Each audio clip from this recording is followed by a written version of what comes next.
ഞാൻ ഞങ്ങളുടെ സ്വപ്നങ്ങളിൽ ഇല്ലാത്തൊരു കാര്യമായിരുന്നു കാറ്. ഞങ്ങളുടെ രണ്ടുപേരുടെയും അല്ല, എന്റെയും സ്വപ്നത്തിലില്ലായിരുന്നു പണ്ട് കാലത്തെ. അപ്പോൾ ആദ്യമായിട്ട് ടൂ വീലർ എടുത്ത്, എന്നും ടൂ വീലറിൽ തന്നെ, എവിടെ പോയാലും ടൂ വീലർ. ഇനി കണ്ണൂര് പരിപാടി ഉണ്ടെന്ന് പറഞ്ഞാൽ ഞാൻ തിരുവനന്തപുരത്ത് നിന്ന് ഇറങ്ങും ടൂ വീലർ കൊണ്ട്. അങ്ങനത്തെ ഒരാളായിരുന്നു.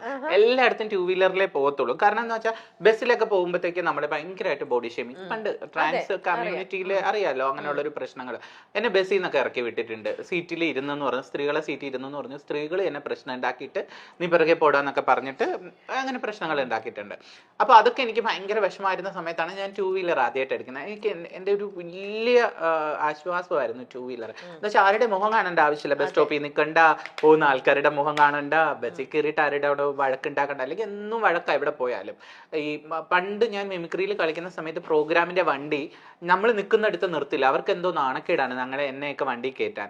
അപ്പൊ മിമിക്രിയുടെ വണ്ടി കുറേ അങ്ങോട്ടും, അപ്പൊ ഞാൻ പിറകെ ഓടണം. അപ്പോൾ പിറ്റേ ദിവസം ഞാൻ വിചാരിക്കാം ഇവർ അവിടെയല്ലേ നിർത്തുന്നത്, അവിടെ ചെന്ന് നിൽക്കാന്ന് പറഞ്ഞാൽ അവർ വേറെ എവിടെയില്ലെന്ന്. അവരിങ്ങനെ കളിപ്പിക്കും.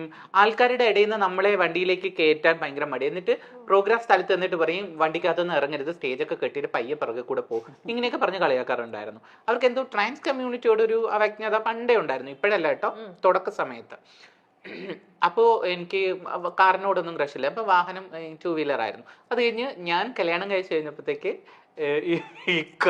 ഇക്കൊക്കെ ഇതൊന്നും ഓട്ടിക്കാൻ അറിയത്തില്ലായിരുന്നു, സൈക്കിള് പോലും ഓട്ടിക്കില്ലായിരുന്നു. എനിക്ക് എന്തോ വിഷമം.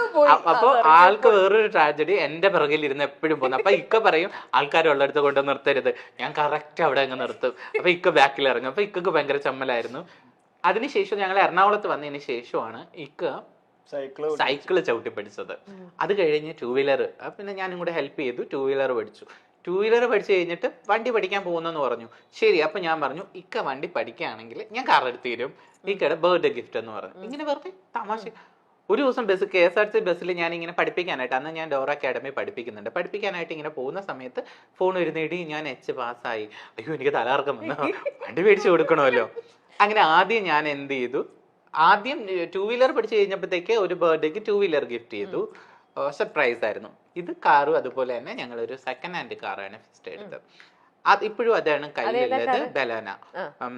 അപ്പൊ അതെടുത്തു. അപ്പൊ ഇപ്പോ കാറില്ലാതെ ഒരിടത്തും പോകാൻ വയ്യ, എവിടെ പോയാലും കാറ്. ഞാൻ ഇങ്ങനെ നീ ആ ടൂ വീലറൊന്ന് മൈൻഡ് ചെയ്യണമെന്ന്, ഓഫ് കാറില് പോവാ, മഴയല്ലേ, ഞാൻ ഇങ്ങനെയൊക്കെ അങ്ങ് പറയും. അപ്പൊ ഇങ്ങനെ പറയുമ്പോഴത്തേക്ക് എപ്പോഴും കാറിൽ കയറി ഇരുന്നിട്ട് ഞാൻ പറയും ഈ കാർ കൊഞ്ഞ് താന്നാണ്, അല്ലെങ്കിൽ വലിയ കാർ വേണം. അപ്പൊ അതെപ്പോഴും ഈ ഒരു സ്വപ്നമാണല്ലോ, നമ്മളെപ്പോഴും കുറച്ചും കൂടി അപ്ഗ്രേഡ് ആകാൻ നോക്കും. അങ്ങനെ വിചാരിച്ചാലേ ഇതെങ്കിലും കിട്ടുള്ളൂ എന്ന് ഞാൻ വിചാരിക്കുള്ളൂ, മനുഷ്യന്റെ സ്വഭാവമാണല്ലോ. അപ്പൊ ഞാൻ എപ്പോ പോയാലും എന്റെ ഫ്രണ്ടിൽ പോകുന്ന എനിക്ക് ഫോർച്യൂണറുകളാണ്. ഫോർച്യൂണർ പോകുമ്പോ എന്തോ കുതിര വന്ന് ഇങ്ങനെ നിൽക്കുന്ന രഥത്തിൽ നിന്നൊക്കെ ആൾക്കാർ ഇറങ്ങും പോലെ. അതിന് മമ്മൂസിന് ഫോർച്യൂണറാണ്. മമ്മൂസിന്റെ ഫോർച്യൂണറിൽ എപ്പോഴും ഞാൻ യാത്ര ചെയ്യാറുണ്ട്, കൂടെ പോകാറൊക്കെ ഉണ്ട്. അപ്പൊ അതിൽ നിന്ന് ഇറങ്ങണമെങ്കിൽ ചാടിയാണ് ഞാൻ ഇറങ്ങുന്നത്, ഇച്ചിരി പൊക്കമുള്ള വണ്ടിയല്ലേ. അപ്പൊ എനിക്ക് ഈ പൊക്കമുള്ള വണ്ടി ഭയങ്കര ഇഷ്ടമാണ്. അപ്പൊ എനിക്കൊരു രഥത്തിലിരിക്കുന്ന ഫീലാണ്. മൈൽ സ്റ്റോൺ ഇവന്റ്സിന്റെ ഗിഫ്റ്റ് കൂടെ അങ്ങ് കിട്ടിക്കഴിഞ്ഞാൽ ഉടനെ തന്നെ നിങ്ങൾക്ക് ഫോർച്യൂണർ വാങ്ങാൻ പറ്റും. അവര് ഫോർച്യൂണർ ആണോ തരുന്നത്? അല്ല, മേടിക്കും. ഫോർച്യൂണർ ഞാൻ മേടിക്കും. അപ്പൊ ഇപ്പൊ ഉള്ള താമസിക്കുന്ന വീട്ടില് അത് കയറ്റാനുള്ള സ്ഥലമില്ല. അപ്പൊ ഇക്ക പറഞ്ഞ് വീട് ഇടിക്കാം, അങ്ങനെ പറയും. ഫോർച്യൂണർ പറയും. അപ്പൊ എപ്പോ കണ്ടാലും ഫോർച്യൂണർ കാണുമ്പോ എനിക്ക് എന്തോ ആവേശമാണ്, ഞാൻ ഫോർച്യൂണർ മേടിക്കട്ടെ. അപ്പൊ ഇക്ക പറഞ്ഞ എത്രയാണെന്ന് അറിയുമോ? ഞാൻ നമുക്ക് മേടിക്കാം. വെറും 9 ലക്ഷത്തിനുള്ളിൽ ഒരു ഫോർച്യൂണർ കിട്ടും. വളരെ സിമ്പിൾ ആയിട്ടാ പറയാ. ഞാൻ എല്ലാ കാര്യവും ഇപ്പൊ നമ്മൾ നല്ല വിഷമത്തിൽ ഇത്തിരി കടം കൊടുക്കാനുണ്ട്, അല്ലെങ്കിൽ ഇച്ചിരി പൈസക്ക് ആവശ്യം ഉണ്ടെങ്കിൽ ദൈവം തരും, ദൈവമല്ലേ തരൂ എല്ലാരും പറയും. അങ്ങനെ ഞാൻ പറയാം അവര് തരും, അവര് തരൂന്നല്ലേ പറയുന്നേ, തരും. ഇങ്ങനെ ഒരു പോസിറ്റീവ് ചെയ്ത് ഇപ്പൊ ഫോർച്യൂണർ എന്റെ അടുത്ത് പറയുന്ന, ഇപ്പൊ 1 കോടിയുടെ വണ്ടി കണ്ടിട്ട് എന്റെ അടുത്ത് പറയാം അത് 1 കോടി രൂപ അടി എന്ന് പറഞ്ഞാൽ 1 കോടി ഇല്ലല്ലോ. അങ്ങനെ അല്ല, ലൈഫിനെ നമ്മൾ വളരെ പോസിറ്റീവ് ആയിട്ട് നമുക്ക് എല്ലാം നേടാൻ പറ്റും. പക്ഷെ ആൾക്ക് ഭയങ്കര ടെൻഷൻ. ഇപ്പൊ നിങ്ങൾ നേടിയത് എന്താണെന്നൊന്നും അറിയണ്ടേ, എന്ത് സമ്മാനം കിട്ടുന്നൊന്നും അറിയണ്ടേ, ഈ കഥകൾ മാത്രം എന്തോ ഇവന്റ് നടത്തി ഇനി അങ്ങനെ പറയൂല. അല്ല, എന്താണെന്നറിയോ, മൈൽ സ്റ്റോൺ ഇവന്റ്സിന്റെ വക മൈൽ സ്റ്റോൺ ഇവന്റ്സ് ചെയ്യാൻ പോകുന്ന ഫസ്റ്റ് ഇവന്റിലെ മണവാട്ടിനെ അണിയിച്ചൊരുക്കുന്നത് അവിടെ നിന്ന് അങ്ങോട്ട് back to back milestone events, ഒരുപാട് ബാക്ക് ടു ബാക്ക് ഇവന്റ്സ് ചെയ്യുന്നു. എല്ലാ ഇവന്റിലും എല്ലാരും പറയുന്നു സൂര്യ തന്നെ ഞങ്ങളുടെ മണവാട്ടിനെ ഒരുക്കണം. അങ്ങനെ സൂര്യ പൈസ ഇങ്ങനെ ഒരുപാട് ഉണ്ടാക്കണോ, എന്നിട്ട് പോയി ഫോർച്യൂണർ വാങ്ങുന്നു. ഫോർച്യൂണർ മേടിച്ചില്ലെങ്കിലും ബാർക്ക് കിട്ടിയാൽ മതി. ഇല്ല, ഇനി എന്റെ സ്ലേറ്റും ബോർഡും ഒക്കെ സംഭവങ്ങളൊക്കെ തരും. കേരളത്തിലെ ആദ്യ ട്രാൻസ്ജെൻഡർ ദമ്പതികളാണ് സൂര്യയും ഇഷാൻ കേശാനും.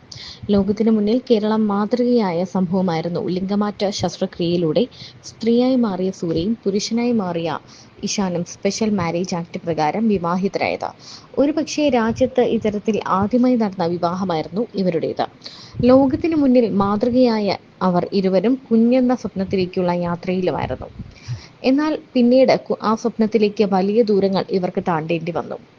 ഇപ്പോൾ ബിസിനസ്സും മേക്കപ്പ് ആർട്ടിസ്റ്റുമൊക്കെയായി തിളങ്ങുകയാണ് സൂര്യയും ഇഷാനും. സൂര്യയാണ് മേക്കപ്പിൽ മുന്നിൽ നിൽക്കുന്നത്. മേക്കപ്പ് ആർട്ടിസ്റ്റായി നിരവധി വീഡിയോകൾ താരം പങ്കുവയ്ക്കാറുണ്ട്.